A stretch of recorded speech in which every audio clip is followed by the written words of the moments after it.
What's up everybody, this is the Unlocked Farmer here.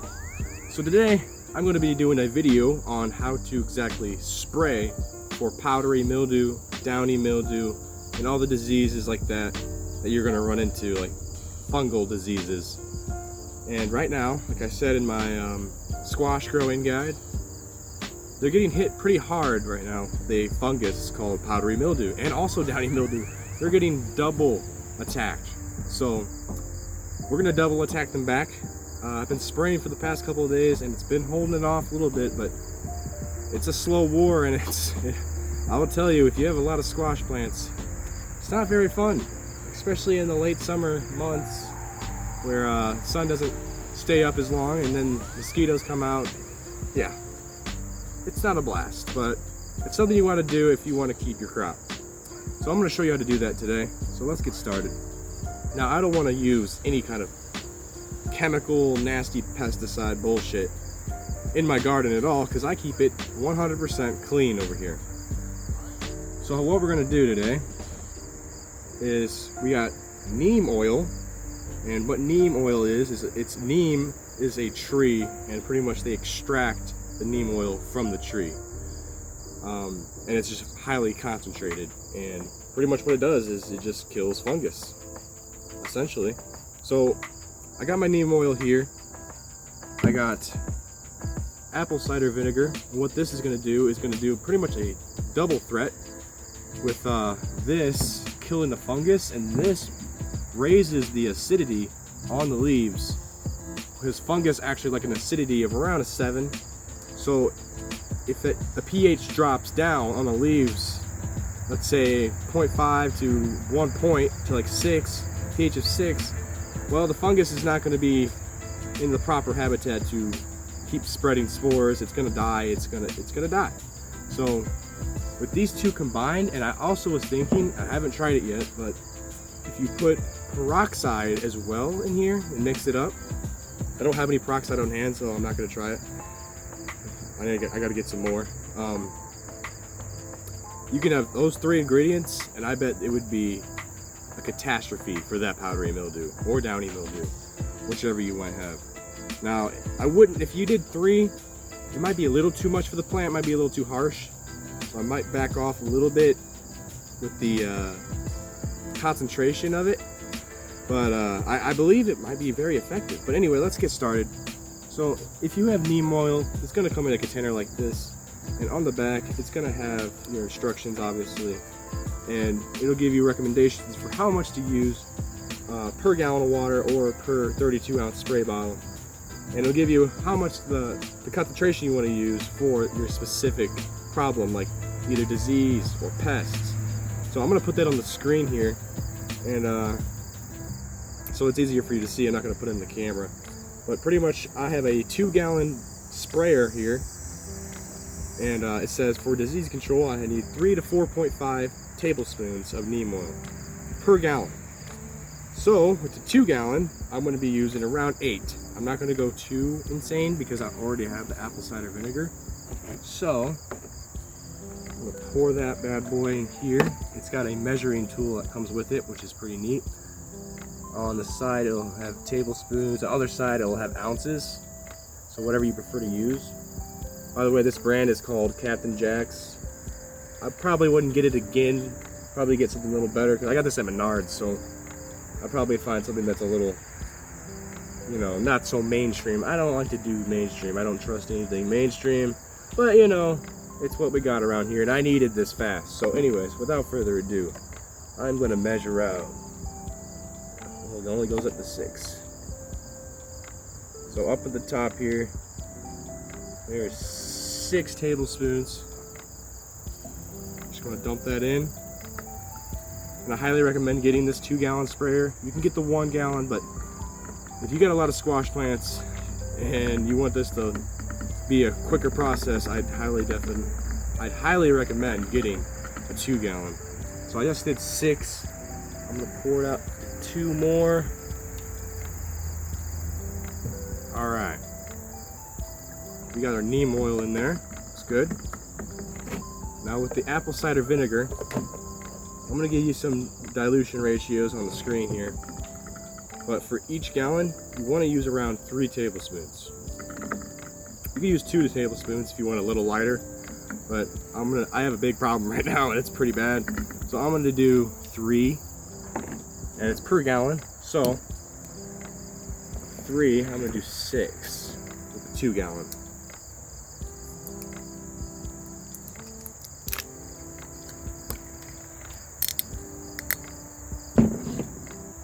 And let me just pull the camera around here so you can see what I'm doing.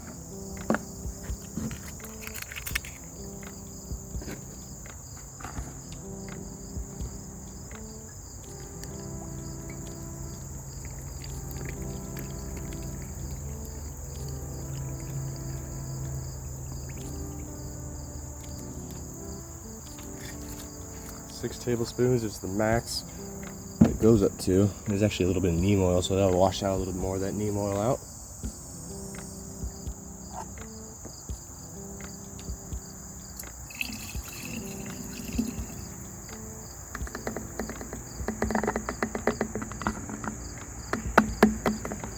Now the neem oil is a little thick, so you gotta kind of let it run out.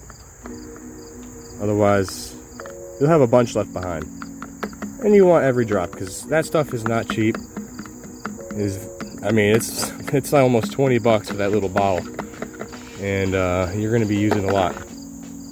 So, I mean, it'll probably only last you 1 growing season, if not 2 at the most. So, with that all set up, I'm going to go mix this up. All right, guys. So I got my mixture here. I just need to mix it up a little bit. You don't want to have it just all sitting at the top, because obviously neem oil is an oil and it's not going to be mixed in very well. Got my thing set in as much as I can. Now I have a lot of water in here and a lot of material, but I'm just going to pick this up because this is how I like to do it. Makes it a lot easier. Just pick it up, give it a real good shake.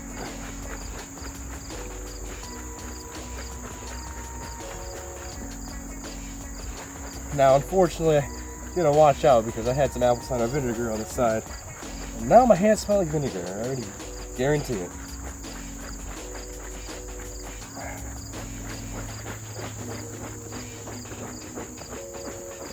Now, you want to make sure it's thoroughly mixed up. All right, guys. Now that you got your mixture, I'm gonna go take it over to the plants, and we're gonna show you. And I'm gonna show you how to go spray this stuff, okay? All right, as you can see over here, I'm kind of winning the battle, guys, but it's still there. I still see it, and it's, if I just left it be, and it would just rejuvenate. So I gotta keep spraying it until I don't see it, for the most part at least. I don't wanna just annihilate my plants, because spraying stuff on your plants is still gonna hurt your plants. It's gonna stress them out. Now, when you spray this, I got a pump. Okay, it's got tightened all the way. There we go. It's gotta be pressurized. So I got a pump one. I'm not sure how else they come, but this is the one I got. Pump it up, and it comes with a little sprayer attachment here. And as you see, all I'm doing is just coating the leaf about that much. When I start seeing it run off the leaf, just stop spraying, because you're just gonna be wasting liquid. Also, spray underneath the leaf. If you have a lot of squash and they're very affected, you can go ahead and honestly, now there's no guarantee here, but spraying the tops of the leaf, you do it good enough, might be enough to cut it. If you keep up with it every day, because spraying the bottom of the leaf, which is highly recommended, if you have a couple squash plants, let's say they're all infected, spraying the bottom of the leaves I would highly recommend too. Like, not just the top, but the bottom as well. I would come in and spray all these leaves, bottom and top, but there are so many that it would take me hours out here, and I can barely get any time as it is because I have to work. So when I come home, I only have about a couple hours of sunlight. And obviously this is not the only garden activity I do, so that is a lot of time, and therefore I mean, look at all this, guys. If you have this much squash, don't be like me and let it get out of hand like this. As soon as you start to see it, start spraying, okay? So that's pretty much all there is to it. I'm gonna go ahead and I'm not gonna videotape myself spraying every little plant, but you get the idea here. You just want to coat it until it starts to pull up. Now a lot of people say to mix this with dish soap so that it clings and sticks to the leaf, and you can go ahead and do that. It's just I don't recommend it because dish soap is not like some kind of natural substance. It's got fragrances in it. It's got whole kinds of chemicals in it. And if you want to have an organic garden, spraying dish soap on your crops is not a good idea. I'm sorry, it's just not. I don't care who the hell you are or what you have to say, but it's not a good idea, guys. Now, if you don't care about that stuff, go right ahead. I mean, more power to you. But I do, so I'm not going to be using that. Unfortunately, a lot of the liquid that you spray is going to run off the leaf if you don't. But if you spray enough on and you keep spraying every day, I guarantee you, you will see a recession of all of this disease. And your plants are gonna be a lot healthier. Now another pro tip is to also get rid of the worst leaves. Don't just spray them like if they're like completely yellow. I mean, I already pruned all my bad leaves already before this video, and I just stepped on a leaf. But this one, like, I left this one because I don't want to take out too many leaves. Otherwise, plant might not like that. It's got to have some leaves, right? But this one here, like, it's like not that great. You can see the downy mildew, these yellow splotches. But yeah, if your leaf's looking like a little bit rougher than this, I would take it out. Just take it out. It's no point of keeping it. It's a waste of time. Keep spraying it. It might even clear up, but you're gonna have to spray it and spray it and spray it, and you might as well just take it out, guys. If you had a lot of leaves, and you gotta take them out anyway. So just a pro tip, just to speed things up, because spraying, I mean, each leaf adds more time. All right, and time is precious. So just a little pro tip there. But yeah, don't let it get out of hand. Just keep up with it until you start to see a pretty good. And also spray the healthy leaves too. Don't like douse them in it, but just make sure they're covered a little bit, just so, because you know this stuff spreads by spores. So if you don't pay attention, I mean, these leaves look okay, all right, these leaves look okay, but if you don't pay attention, the spores will eventually just spread over here and then take over this. So beat them to their game, all right? You already got this in your garden, you might as well. You don't want to just keep spraying and spraying till the end of the season. It's not fun, guys. I get bit up all day long, but yeah, I don't want to keep this running too long. Just wanted to give you this video because squash is just a great plant to have. Squash, zucchini, pumpkins, acorn squash, whatever it may be you have. It's a great plant. And also, this also works for watermelons, works for melons, any melon, because they can also be affected by it too. In fact, I got melons over there that are affected by it.